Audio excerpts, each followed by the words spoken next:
Today we're going over the jam-packed Zenless Zone Zero version 2.1 special program. This was almost an entire hour long, so get ready because we've got a lot to cover as I try to condense everything down. As usual, we have a redemption code for 300 polychromes. Enter Spook Shack for some freebies. Version 2.1 will feature a main story continuation, so spoilers beware. It's been teased a lot, especially if you've done the side quests, but it seems like the new Eridu Defense Force will be entering the fray after the porcelain incidents in version 2.0. The military buys porcelain to fight in the hollows, but Wi-Fi is under Tops' control, so you can see where some friction may occur. To showcase that they have everything under control, Porcelumix is holding safety inspections of the region and are putting together a team. Maybe we'll get to see that little bunny character that accompanied Damien in the teaser. That would be kinda neat. Now, what we do know is that Alice will be part of this team. We're getting a playable Alice before even getting an actual look at the one in Genshin. Now, the reason for Alice's partaking is that her family, the Time Fields, hold a patent for the anti-corruption medicine that Porcelumix uses. Suffice to say that the Time Fields are a rich family like Lucy's Montefiores. It's going to be fun to see the contrast between those two. The devs did mention Alice is obsessed with symmetry due to a certain incident. I guess we'll have to find out more ourselves. Another player in the 2.1 main story will be Yuzuha, who is the daughter of the Mystic Wear shop in Phylum Heights. She's a prankster, always promotes her family shop, and has a strong sense of justice. We learn her little Tanuki buddy is named Kama. Yuzuha is classmates with Monato, and will be getting involved with the Porcelumix investigation since she knows they're kinda just putting on a show. Interestingly, we learned that Spook Shack is an internet forum focused on paranormal stuff where anyone can join. Alice and Yuzuha may not be friends at first, but I guess we're going to see how they become acquainted. For other 2.1 main story appearances, of course, Monato will be around this time, and he's got his sword too. Damien is also back. There was another new character called Isolde or something. I'm sure she's going to be important. There was one shot of Alice with Trigger. It seems kind of obvious that Oba Squad is going to get dragged into the story due to the tensions between the Defense Force and Tops. As part of the new story, we're getting a new area called Phylum Bay, which is located under Phylum Heights' cliffs. We're going to get a new Lamian Hollow area and new enemies as well. I have no clue what's the deal with this weird looking enemy, but our next boss should be familiar if you've finished the 2.0 story. I don't think it's been explicitly stated yet, but from Mevarok's revival and the whole miasma invoking old memories thing, I'm pretty sure this is Yijong. More specifically, some kind of miasma copy or replica using the memories from Yishuan. Now, we don't see Yunkui's summit in this trailer at all, so kinda wondering what's gonna happen if it's just the Spook Shack trio. Surely an Yishuan and Yijong reunion would have to happen if they're gonna bring her back. Moving on, let's briefly talk about Yuzuha and Alice's kits. Yuzuha is an S-rank physical support agent. She gives bonus attack and damage to the whole team after inflicting her Sweet Scare status onto an enemy. Yuzuha can inflict Sweet Scare with her EX special, and this move triggers a regular quick assist just like the other supports. As part of her additional ability, which requires Anomaly or Spook Shack members, Yuzuha can increase her team's Anomaly build-up rate, Anomaly damage, and Disorder damage. The catch is that Yuzuha needs to build Anomaly Mastery herself, since those bonuses are based on her AM. Going back to the Sweet Scare state, enemies will take Sugar Burst Sparkle attacks while afflicted. Yuzuha can inflict a stronger version of this damage after certain moves like her defensive assist. A neat aspect is that Sugar Burst Sparkles do not count toward the anomaly damage they build up. What this means is that Yuzuha can help with physical anomaly buildup, but you don't need to build her with full damage in mind. Instead, if you have another physical anomaly agent like Piper or Jane, then they will use their stats to calculate the damage. This is similar to how Bangbu anomaly contributions work. Yuzuha won't just be a physical anomaly buffer though, because when another ally attacks, the Sugar Burst Sparkles will flavor match to their anomaly attribute. Yuzuha has a few more mechanics. She gains sugar points when using EX Special Ultimate and other moves. When you're off field, Yuzuha will consume sugar points to trigger an Aftershock attack to help with more anomaly buildup. When basic attacking, you can hold basic to enter a guard stance, and Yuzuha can trigger a parry. This is another way to stock up on sugar points. They really didn't talk about it, but from the footage you can kinda see Kama stays around when Yuzuha is off field. I assume they will attack, but not sure Kama will help with further anomaly buildup. Overall, Yuzuha is obviously an anomaly focused support. She has general attack and damage bonuses, but she's here to fit in those anomaly teams with her extra build-up assistance. We only got a single new support in Season 1, and Astra was busted. Yuzuha's got some high expectations, but generally, these supports in Hoyo games have always tended to be pretty good. Next up is Alice, who is, to no surprise, an S-rank physical anomaly agent. I wonder who she wants to partner with. Alice will modify the Assault anomaly in a few ways. When you trigger Assault onto foes, Alice turns it into a damage over time effect, or I assume it's like a bonus dot after the initial one-time damage happens.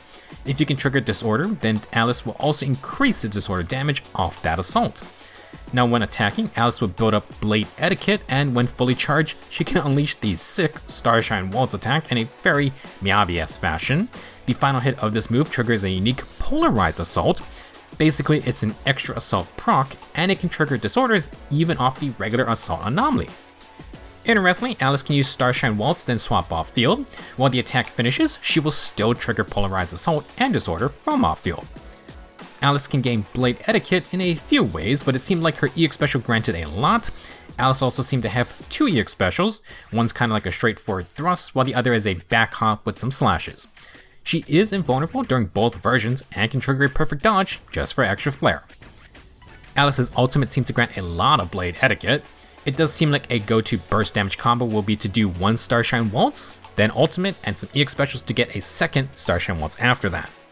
Now another way to stack Blade Etiquette is with Disorder triggers. This is going to come from her additional ability, which uses Anomaly or Support Agents. I don't know if it's going to be a Miyabi level synergy, but they definitely are showing Alice off with Yanagi due to her Polarity Disorders. Alice is very similar to Miyabi with her stacking Blade Etiquette into unleashing Starshine Waltz gameplay. I don't think she's building crit stats though, and actually the more Anomaly Mastery Alice has, the more Anomaly Proficiency her additional ability grants. In conclusion, Alice will be a fun and flashy Anomaly agent who can improve Disorder damage while benefiting from its triggers. She has a unique Polarized Assault to trigger Disorder, but to access that, you're going to need to stylishly build up Blade Etiquette first. We got one more Spook Shack member, and sadly that's not Monato. The gang will have their own Bang Boo called Miss Esme. Esme will literally do a magical growth transformation and then give the team either energy or HP item drops. If you are on higher HP, Esme will be more likely to drop the energy items, which is pretty cool. Now with Spook Shack members on your team, Esme will grant more energy and heal more. For their chain attack, they will deal physical damage. That's pretty nice for the two Spook Shack physical agents. You can pull for Miss Esme from the Bang Boo Gacha, she has an S rank. In Phase 1, you can pull for Yuzuha and her signature dub engine, Metanukimorphosis. Even the game is calling her meta. Now for rank up A rank agents, you can get Piper and Billy. Piper will be great if you don't have a lot of Anomaly agents. Speaking of Anomaly and meta, Miyabi is coming back. She's insanely strong, lots of team options, and will work just fine with the new Anomaly focused support. Miyabi doesn't need her signature, but it's definitely one of the better ones to pick up due to her unique requirements for crit stats. In Phase 2, Alice will be running with her signature, Practice Perfection. The rank up A ranks are Sokagu and Seth. As mentioned earlier, Yanagi's Polarity Disorders should work nicely with Alice, and she's going to be running because of that. You could run them alongside each other for a general double Anomaly team.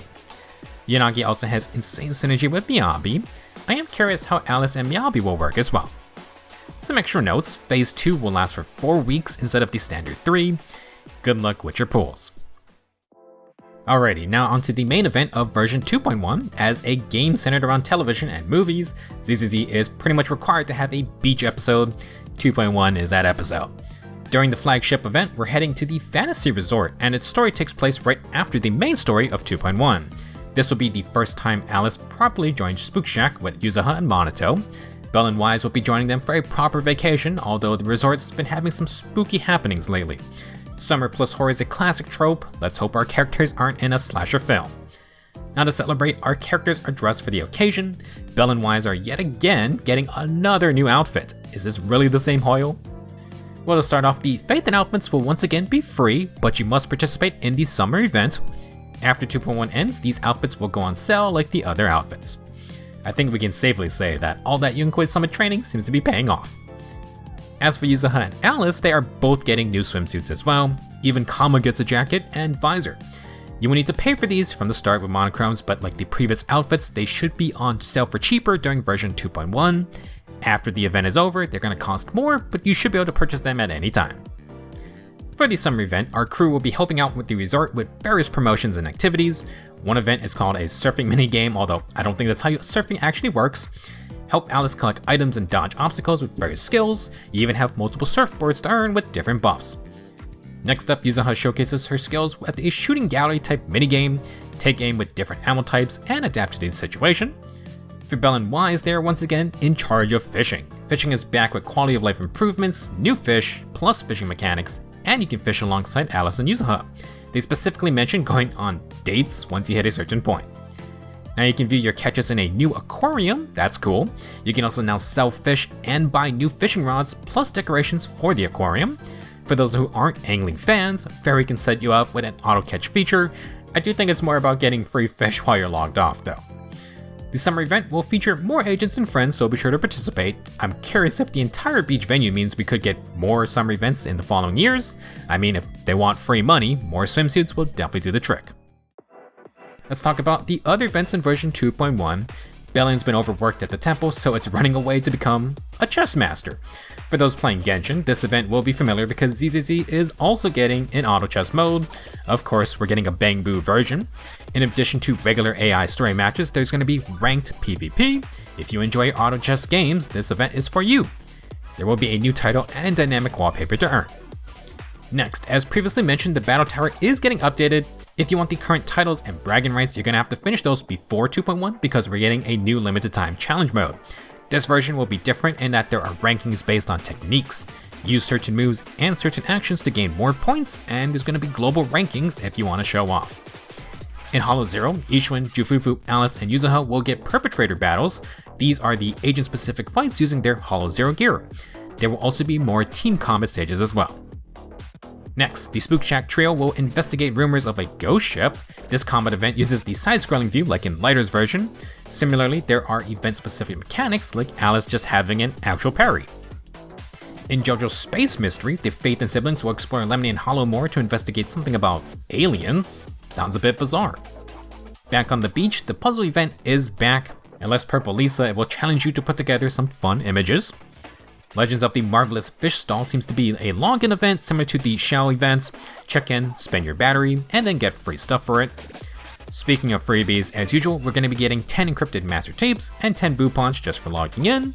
There's going to be double drops for drive discs and level 1 materials. Deadly Assault and Shield Defense will update as usual, plus we're going to get some new enemies there as well.